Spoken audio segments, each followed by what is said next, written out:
We all gotta make it some kind of way. Ain't nobody perfect. I mean, what I'm trying to say is that sometimes you gotta make choices.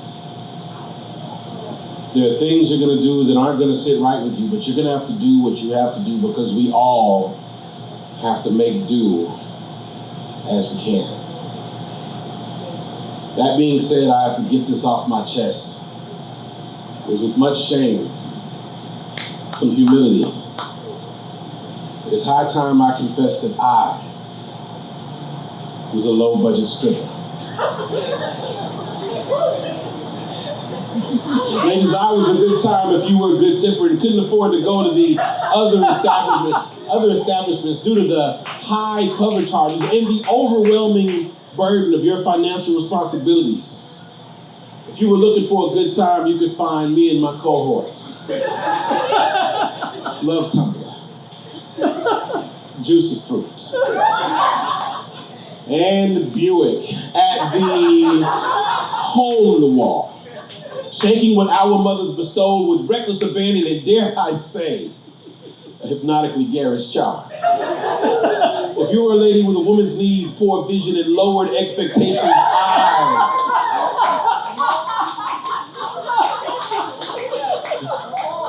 I was your ambassador to ecstasy. And because I was especially understanding during the hard times, in lieu of all that monetary gratuity, I would gladly accept one of a small number of certificates attached to part of an advertisement, entitling the bearer to certain stated benefits, such as a gift or a cash refund at the time of purchase, and thus I earned the name Coupon. AKA Affordable Thunder, AKA Body of Plenty. I was a one-man wonder and all others paled in comparison. Especially Buick, that bastard.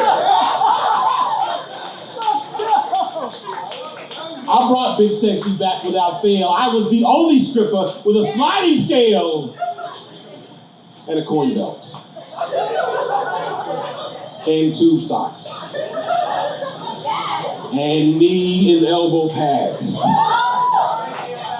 and boxers with pockets instead of a G-string, because there are some things I just won't do anymore, especially after that night with Mrs. Walker in the VIP Boom Boom Room. Ma'am! They don't serve Alizé anymore.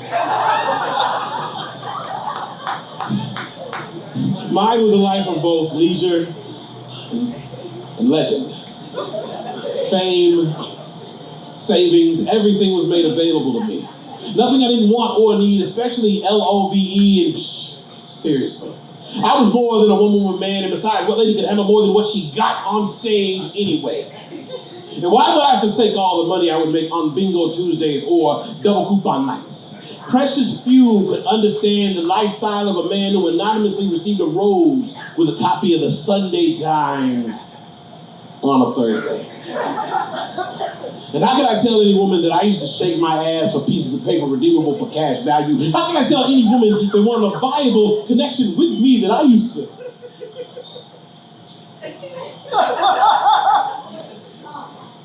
It's all right, get free. It's okay. Get free, it's okay. But I used to pop it for 50 cents off Pop Secret. Twerk it for 20 cents off green beans that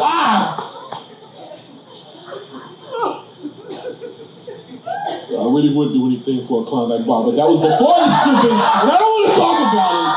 Hi, if you're sitting next to someone beautiful, my name is Joe B, aka Joe Brundage. Find me online, get at me over here. Like I said, I got books available.